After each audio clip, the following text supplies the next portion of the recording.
사랑하는 우리 성도님들 모두 건강히 잘 지내고 계신지요? 우리 성도님들의 하루하루의 삶 가운데 하나님께서 지키시고 채우시고 인도하여 주시는, 특별히 말씀의 빛을 비춰주셔서 삶의 길과 마음의 길 가운데 동행하여 주시는 은혜가 가득하시기를 간절히 소망합니다. 저희가 함께 받는 하나님의 말씀은 요한복음 7장 14절에서 24절의 말씀입니다. 제가 하나님의 말씀을 받들어 읽겠습니다. 이미 명절의 중간이 되어 예수께서 성전에 올라가사 가르치시니 유대인들이 놀랍게 여겨 이르되 이 사람은 배우지 아니하였거늘 어떻게 그를 아느냐 하니 예수께서 대답하여 이르시되 내 교훈은 내 것이 아니요 나를 보내신 이의 것이니라. 사람이 하나님의 뜻을 행하려 하면 이 교훈이 하나님께로부터 왔는지 내가 스스로 말함인지 알리라. 스스로 말하는 자는 자기 영광만 구하되 보내신 이의 영광을 구하는 자는 참되니 그 속에 불의가 없느니라. 모세가 너희에게 율법을 주지 아니하였느냐? 너희 중에 율법을 지키는 자가 없도다. 너희가 어찌하여 나를 죽이려 하느냐? 무리가 대답하되 당신은 귀신이 들렸도다. 누가 당신을 죽이려 하나이까? 예수께서 대답하여 이르시되 내가 한 가지 일을 행하매 너희가 다 이로 말미암아 이상히 여기는도다. 모세가 너희에게 할례를 행했으니 그러나 할례는 모세에게서 난 것이 아니요 조상들에게서 난 것이라. 그러므로 너희가 안식일에도 사람에게 할례를 행하느니라. 모세의 율법을 범하지 아니하려고 사람이 안식일에도 할례를 받는 일이 있거든. 내가 안식일에 사람의 전신을 건전하게 한 것으로 너희가 내게 노여워하느냐? 외모로 판단하지 말고 공의롭게 판단하라 하시니라. 아멘. 요한복음은 보통 우리가 사랑하는 구절들이 많은 복음서 중에서도 가장 심오하고 아름다운 책으로 여겨지지만 그 책을 자세히 살펴보면 과격한 논쟁이 많은 그런 책임을 우리가 알 수 있습니다. 하지만 이것은 단순한 기록이 아닌 다른 복음서보다 후대에 기록된 이 책이 그만큼 우리가 믿는 바에 대한 이해가 무르익고 또 안팎에서 제기되는 여러 질문과 회의에 응답하고 또 대응하는 그런 책임을 기억할 필요가 있습니다. 특히 오늘 본문이 시작되는 7장 14절부터 10장 40절까지는 공간적으로 그리고 정신적으로도 유대 사회의 심장부라고 할 수 있는 예루살렘 성전에서 이뤄진 논쟁들을 다루고 있습니다.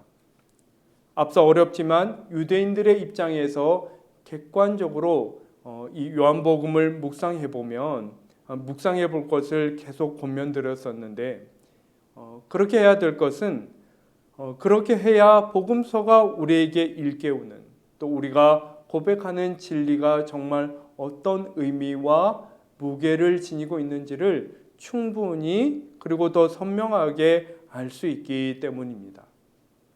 이런 면에서 예루살렘 성전에서 이루어진 논쟁은 그 진리의 핵심을 다루고 있는 그런 부분이다. 이렇게 말씀드릴 수 있겠습니다. 여러분, 오늘 본문은 크게 두 부분으로 나뉘는데 먼저 14절에서 18절에서는 예수님의 가르침에 대한 반응을 다루고 있고 이어서 19절에서 24절에서는 예수님을 죽이고자 마음먹은 그들의 그 속마음을 다루고 있다고 할 수 있습니다. 먼저 14절에서 15절을 보시면 유대인의 주요 절기 중 하나인 초막절을 지나며 예수님께서 성전에 올라가서 가르치시니 유대인들이 그 가르침에 모두 놀랐다. 이렇게 그 반응을 기록하고 있습니다. 무엇이 그들을 그렇게 놀래켰던 것일까요? 15절 하반절에는 이들이 속으로 이 사람은 배우지 아니하였거늘 어떻게 그를 아느냐 이렇게 속으로 생각했다고 증언하고 있습니다. 여러분, 당시에는 사람마다 자기 성경을 가질 수 없었고 주로 성경과 구전율법에 대한 전문적인 교육을 받은 랍비를 통해서 성경을 접할 수 있을 따름이었습니다. 그런데 누가 봐도 예수님이 그런 랍비처럼 보이지는 않았던 것 같습니다. 그런데 그런 분이 성경에 대해 남다른 가르침을 베풀자 놀랐던 것이지요. 그런데 단순히 그 정도만은 아니었을 것입니다.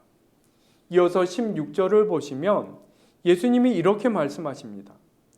내 교훈은 내 것이 아니요 나를 보내신 이의 것이니라. 나를 보내시니 이렇게 예수님이 말씀하실 때 그것이 하나님을 가리키는 것임을 듣는 모든 사람이 즉각 알아차렸을 것입니다. 여러분, 이 말씀은 두 가지 면에서 매우 놀라운 말씀입니다. 당시 랍비들은 성경에 대해 가르칠 때 성경에 따르면 이렇게 운을 떼었습니다. 그런데 예수님은 성경에 대해서 말씀하시면서 그것이 마치 자신의 말인 것처럼 1인칭으로 나는 이렇게 말씀하시는 것이지요. 더 정확히는 마치 자신이 지금 하는 말이 성경 말씀과 완전히 일치하는 것처럼 그렇게 말씀하시는 것입니다. 사실 누구도 그렇게 확신할 수 없는데 말이지요. 그렇다면 어떻게 그것을 확신할 수 있는가? 예수님께서 직접 오늘 본문 속에서 그 식별의 기준을 알려주시는데 먼저 17절을 보시면 하나님의 뜻을 행하려고 하면 이것이 정말 하나님으로부터 온 말씀인지 아니면 다른 곳에서 온 혹은 악한 영으로부터 주어진 말씀인지를 알 수 있다. 하나님의 뜻을 행하려고 하면 그것을 알 수 있다. 이렇게 말씀하시고 또 18절에서는 자신의 영광이 아닌 하나님의 영광을 구하는 자는 알 수 있다. 이렇게 말씀하시는 것이지요. 사랑하는 성도 여러분, 우리가 진짜 성경을 읽는다 혹은 진짜 성경을 안다 하는 것은 어떤 것일까요? 이를테면 대략 1000년의 형성기를 가지고 그것도 한 2000년 전에 발간된 이 책을 읽으면서 그 책만 읽어선 그 뜻을 충분히 알 수 없기 때문에 어렵기 때문에 사전도 보고 주석도 읽고 신학서적도 참조해서 최대한 본래 이 본문이 의미하는 바가 무엇인지를 파악하는 것, 여러분 이렇게 하는 것도 매우 중요합니다. 이것이 바로 어떤 책을 진지하게 대할 때 요구되는 가장 기본적인 태도이기 때문이죠. 저도 성경을 읽고 특별히 이렇게 말씀을 준비할 때는 반드시 이런 과정을 거칩니다. 여러분, 하지만 이런 것만으로 성경을 읽는다 혹은 성경을 안다라고 한다면 사실은 그것은 성경이 어떤 책인지를 잘 모르는 것입니다. 여러분, 하나님의 영감된 말씀은 그야말로 하나님을 기억하며 하나님 앞에서 하나님을 의식하며 읽어야 합니다. 일반적인 책 읽기는 이를테면 그 책을 내가 읽는 사람이 정복하는 것이다 이렇게 말할 수 있습니다. 자신의 온갖 지식과 또 도구들을 동원해서 그 책의 내용을 내 것으로 만드는 것이죠. 우리가 보통 이렇게 생각하며 책을 읽지 않습니까? 또 그렇게 얻은 지식을 또 나의 필요를 따라 이렇게 곧잘 사용하곤 하는 것이죠. 여러분, 그런데 성경은 반대라고 할 수 있습니다. 이 반대로 이루어져야 한다는 것이죠. 옛적 그리스도교 영성가들은 성경을 읽는 행위를 거룩한 독서라고 하였습니다.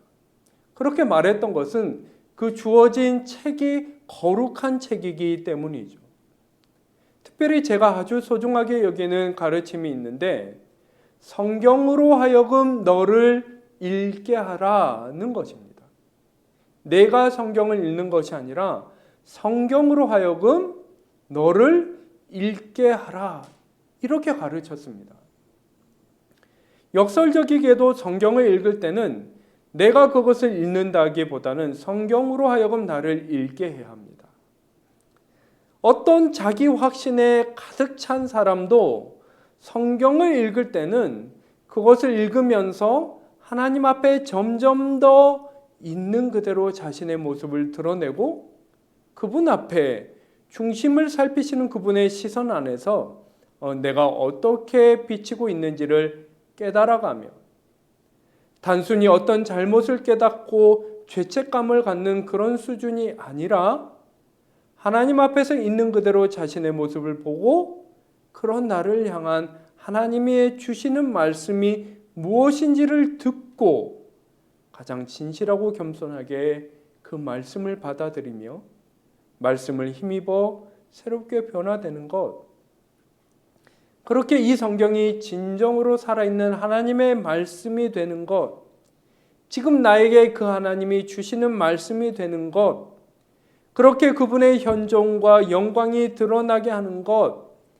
그것이 바로 성경으로 하여금 나를 읽게 하라 하는 말의 의미이며 그리고 오늘 본문에서 사람이 하나님의 뜻대로 행하려 하면 성경을 알 수 있다라고 말씀하시는 것의 의미인 것이지요.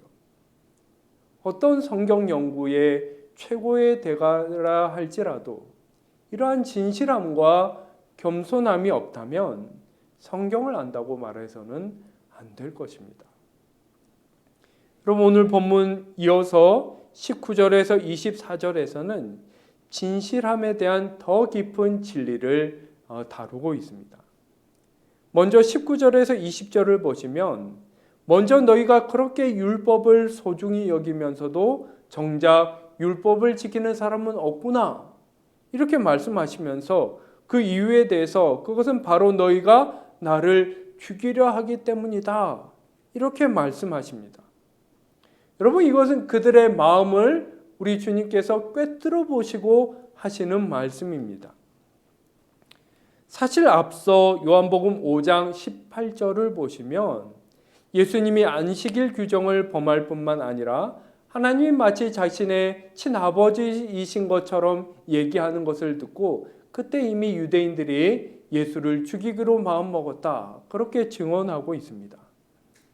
다만 그렇게 속으로 생각했을 뿐 그것을 내비친 적이 없는데 오늘 예수님이 그것을 드러내시자 시치미를 떼면서 오히려 예수님께 윽박지르고 있는 것이죠. 여러분 우리가 다른 사람의 마음을 함부로 판단해서는 안 되지만 더 근본적으로는 표리부동이라고 하지요. 마음속 진실은 감춘 채 타인을 혹은 자신을 기만해서는 더더욱 안 되는 것입니다. 무엇보다도 예수님 앞에서 그렇게 하는 것은 의미도 없을 뿐더러 자신의 영혼을 망가뜨리는 일이 될 것입니다. 여러분 영적인 기만은 반드시 우리 자신과 우리의 삶을 병들게 만듭니다. 여러분 지금 여기 유대인들이 예수님이 그들에게 기대하시는 진실함과 겸손함으로 그분을 대했다면 그들의 영혼의 병이 아무리 오래되고 깊었다 할지라도 치유받고 변화될 수 있었을 것입니다. 오늘 본문의 마지막 구절인 24절에서는 외모로 판단하지 말고 공의롭게 판단하라 이렇게 말씀하시는데 이것은 단순히 사람을 겉모습으로만 판단하지 말라는 그런 말씀만은 아닐 것입니다.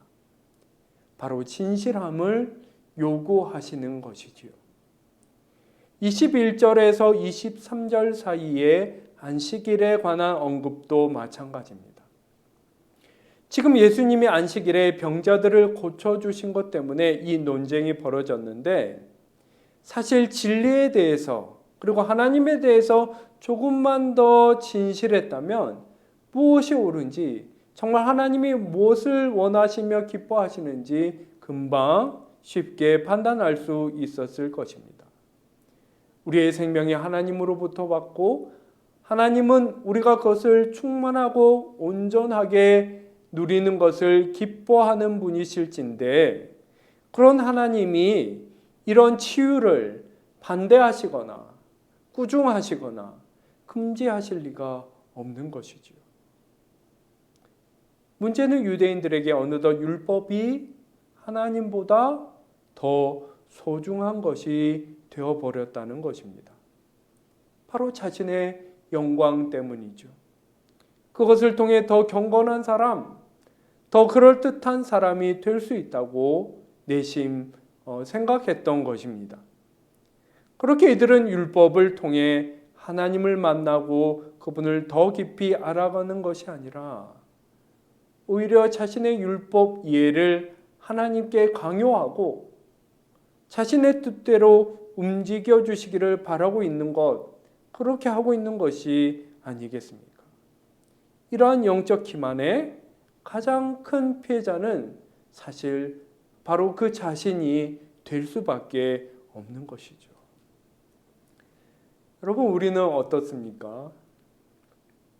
우리는 살아계신 하나님 앞에서 그분의 말씀을 읽으며 그 말씀으로 하여금 나를 읽으실 수 있도록 진실하고 겸손하게 자신을 열어 보이고 있습니까? 아니면 어떤 지적 호기심에 함몰되어서, 아니면 어떤 종교적 행위 자체로서만 이 말씀을 대하고 있는 것은 아닙니까? 하나님께서 오늘 우리에게 먼저 이 말씀에 비추어 우리들로 하여금 그분이 보시듯 우리도 우리 자신을 볼 수 있는 그런 은혜를 허락해 주시기를 간절히 소망합니다. 그렇게 말씀을 통한 변화가 우리 안에 다시금 시작되고 지속되기를 간절히 소망합니다. 기도드리겠습니다. 하나님 아버지, 먼저 하나님 앞에 진실할 수 있는 저희들 되게 하여 주시옵소서. 하나님, 우리를 놓치지 아니하시고 언제나 우리의 마음과 우리의 그 모든 형편을 살피시며 우리를 붙들어 가장 선한 곳으로 인도하여 하시기를 기뻐하실진데, 우리가 그런 하나님을 회피하거나 외면하거나 더더욱이 기만하는 일이 없도록 우리의 마음을 한 번 하나님 앞에 진실하게 하여 주시옵고, 그렇게 온전히 하나님의 사랑과 인도하심을 누리는 저희들 될 수 있도록 주여 저희를 변화시켜 주시옵소서. 말씀의 등불을 비추어 주셔서 우리 속 사람을 살피게 하여 주시옵고, 우리의 삶의 길을 살펴서 하나님이 기뻐하시는 모습 그대로 스스로를 세워가며 하나님의 인도하심 그대로 삶의 길 행하여 가는 저희들 되게 하여 주시옵소서. 안팎으로 너무나 어려운 이때에 마음이 강팍하여 하나님 앞에 진실할 수 없을 때 성령께서 우리 사랑하는 교우들 한 분 한 분의 그 심령 가운데 임하시어 그 마음 어루만져 주시고 치유하여 주시고 붙드시고 일으켜 주셔서 우리가 온전히 은혜의 길을 따라 그 길 위에 함께 동행하는 모든 영함의 권속들 될 수 있도록 은혜 위에 은혜 더하여 주옵소서. 감사드리며 귀하신 예수 그리스도의 이름으로 기도하옵나이다. 아멘.